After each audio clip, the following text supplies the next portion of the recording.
Wow, what a welcome. It is great to be with you. Sorry it took me a minute to get all mic'd up. So hopefully I'm sounding good now. It is wonderful to be here. And it's great to be with you. Thank you, Chip, for that introduction. Thank you, Sandy, and all the team for pulling this together. It is truly wonderful to be back here again, particularly when I'm not in a debate. So that's a major improvement, but more important is the substance. And what I'm doing today is, to be blunt, this is a commercial announcement about what I perceive as our opportunity here over the next couple days, because I'll speak again with you on Friday. But we're at a defining moment in Michigan's history. And the Detroit Regional Chamber has done a great job of partnering with us in that effort to really put it in the context. It's time to rebuild, reinvent, and re-energize Michigan. And to look at the whole state, not just the Detroit area. And that's a great opportunity. And we all need to do our part. So I just want to share a few minutes with you today what I would hope you'd look at over the next couple days until we talk again. There are 2 or 3 levels to this. The first thing is, as I always like to remind people, is this is a crisis. We are at a critical moment in our history. And when I say the word crisis, I don't want you to view it with fear. I want you to view it with opportunity. Because this is not a crisis of saying we're afraid of anything. But this is a crisis to say it's time for determination. It's time to bring an attitude, a change to Michigan that will fundamentally set the stage for the next few generations. To say this is something we can build on for the long term. And that's the way we need to approach this. This isn't about just us. This is about our children and our future. And that's really exciting. It's really difficult, but it is really exciting. In terms of making things happen, we all have a role to play. Because I'll tell you, the role of government is not to create jobs. It's to create an environment where jobs can flourish, to help you be successful if you're in the private sector. And we're trying to do our part. And I'm proud to say we laid out a roadmap to make that happen, first of all, on the campaign. It's interesting, one thing I still run across is, as I do things, or we do things in the administration, people will come up and say, I didn't think you were going to do that. And I said, well, I said so on the campaign trail. Well, we're not used to politicians doing what they said they were going to do. And I said, well, I'm not a politician. But it really came down to the State of the State address. And in the State of the State address, there are 2 or 3 things I'd highlight. First of all, there was a dashboard. It is time that we be held accountable and measure results and talk about what we're going to achieve and being transparent and open about that. And the interesting part about that, that's part of this cultural change we need to go through, because too often people view measurements as a threat. It's kind of a human nature thing. Nobody likes to be graded generally when the topic first comes up. But if you think about it, if you don't have those measures and metrics, how do you know when to celebrate success? How do you know that you're doing things better? How do you follow through to keep on getting better? So having the dashboard is a fundamental part of this. And we need a dashboard for everything we do. Literally, I gave a speech to the Michigan Broadcasting Association where I said, I hope at the end of 2011, when you look back, the most overused word in the entire state of Michigan will be the word dashboard. So think about that in terms of opportunity. The second thing is about an outline of the different activities, just a roadmap of where we're going.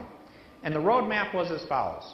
January was about economic development, doing another legislative actions that included things like item pricing, regulatory rules for ergonomics, a whole set of different things we were asking for changes for from the legislature, and move ahead on those. February was the fundamental point of budget and tax reform, really hitting the reset button for Michigan's future with those 2 major pieces of legislation. March was government reform, and April was education reform, where we gave special messages on each one. To give you a quick update, many of you know, the economic development activities all happened but one, and I'll mention that in particular. Tax, I was able to sign the bill a week or so ago to eliminate the Michigan business tax.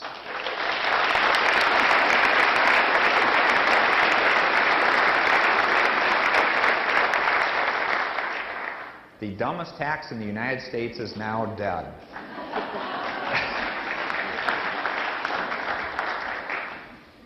But it's more than that. It's about simple, fair, and efficient, and creating a platform to create jobs. That's what tax reform was all about creating that level playing field where free enterprise can work and people can create jobs. And now we have that platform in place. The other one was the budget. And as many of you know, I set May 31st as the issue I would hope the legislature would approve it by. And it worked out great. We got to May 27th. So that was a major plus in terms of getting a budget done. But what I would tell you is more important than the speed issue. And speed does add value in terms of certainty for all of us, in terms of how we operate. More important than how fast it got done was the quality of the budget.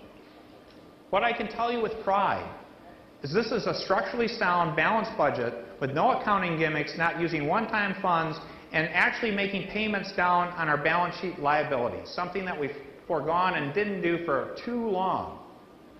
That we're now going to be a role model for fiscal responsibility in the United States, and we should be proud of that.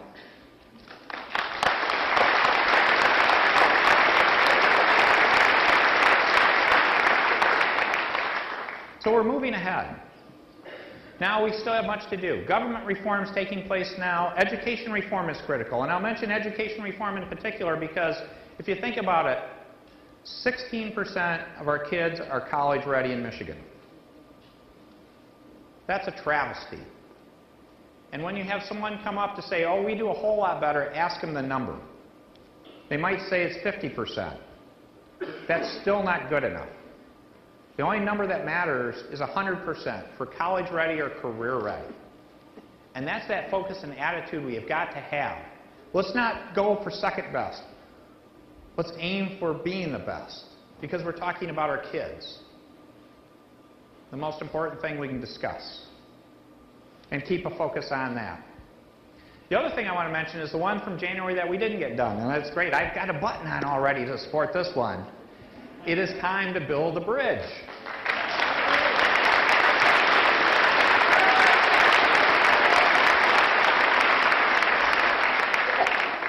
And there's a lot of misinformation out there. The bottom line is this is a great thing for our state. Because it's not anti-anyone. It's about international trade and job creation. This is all about creating jobs, both short-term, but more importantly, long-term. Michigan is a great export state. Our largest trading partner is Canada. Let's do business with them. So let's build a bridge. And it's a great opportunity. Canada advancing these dollars is only a plus for Michigan. We will not be taking on debt. We will not be obligating our citizens. And we're going to have a great asset built by a private party, run by a private party, doing great free enterprise, creating great commerce for our state, and letting us be more successful, and hopefully making every crossing we have more successful. That's the goal here. And that's why we need to focus on that. So I know most of the business community is with us. So as you have these couple days and you have that porch time, I hope you have that radar that says, there's a legislator, and I'm going to go get him. So do that for me. Track them down and show them your button and say, why don't you have a button on? I would appreciate that.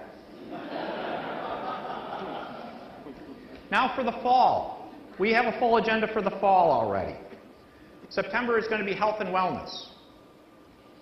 And don't think about all the federal rules. We're working through all those. But we do need to focus even more on health and wellness. About disease prevention, health management, front-end things that can really make a difference in all our lives and help your businesses be even more successful.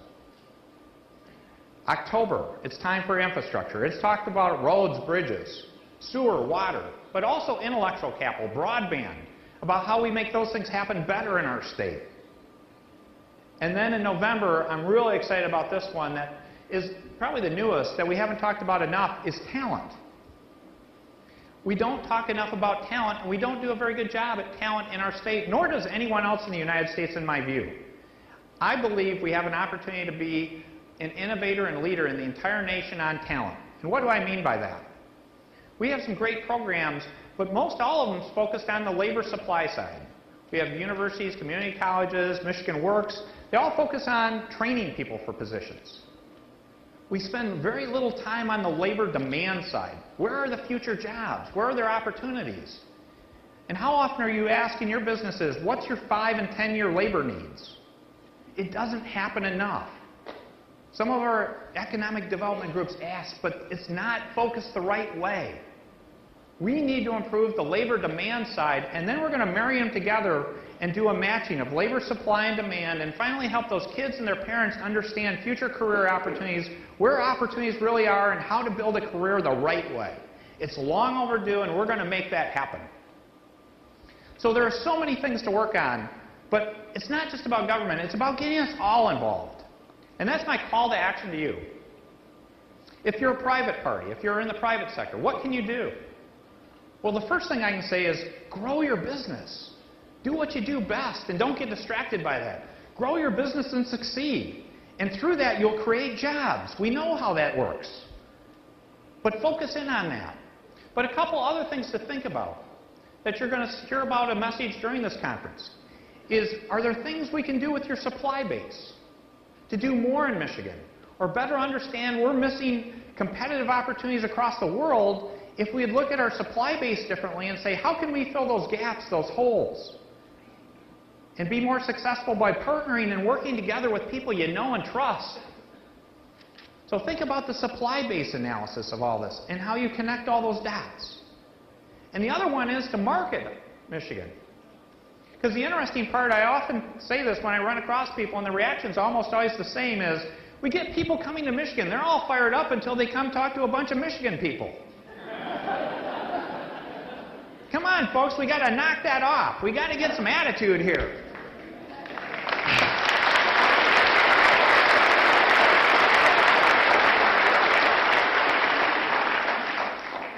We need to start talking about how we're the place to be, how this is an exciting place. We're the value opportunity in the United States. We're not the cheap place, we're the value place. And that's the message we got to carry.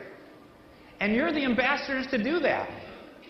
So as you see someone that's your friend, your neighbor, your business partner, get down on Michigan, just stop them for a minute. And just say, let's talk.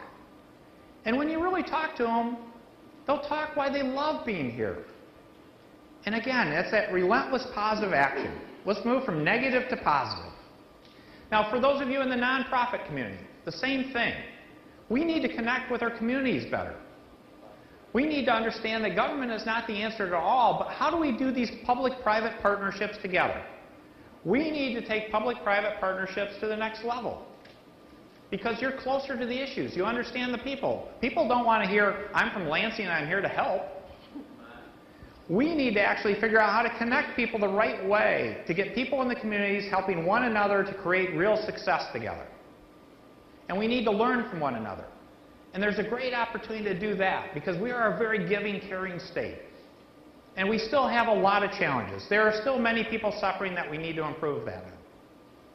And the last thing you can do as individuals is not only the marketing point I made earlier, but it's about mentorship. All of us here have an opportunity to mentor someone, or even be mentored. And what I've learned is there's nothing been more satisfying in my career than the opportunity to mentor people. And I can tell you, every time I mentor someone, I learn from them. And that's something each and every one of us can do that we don't do well. And that will be an initiative. It's about people helping people. We're our own greatest power, but we don't capture and leverage that. And so the last thing I would leave with you as part of this commercial announcement is as you go through this couple days, think about the importance of changing our culture, because I'm going to talk about that on Friday. It is time for Michigan's culture to change. We have been beaten up far too long. We've become too negative, too rearward-looking, and too divisive. It is time to be positive. It is time to be forward-looking. It is time to be inclusive. It is about Michiganders not fighting over a shrinking pie to say who won and who lost, but us coming together as a people, all 10 million of us, coming together to say there's a way to grow this pie, and there's a way for us to win together and succeed together. And that's the exciting part about getting us together. So as you think about it over these next couple days, say, how can I help grow this pie? And how can I help my friend, my neighbor, the person working for me win with me? And that's how we're going to reinvent Michigan. Thank you so much.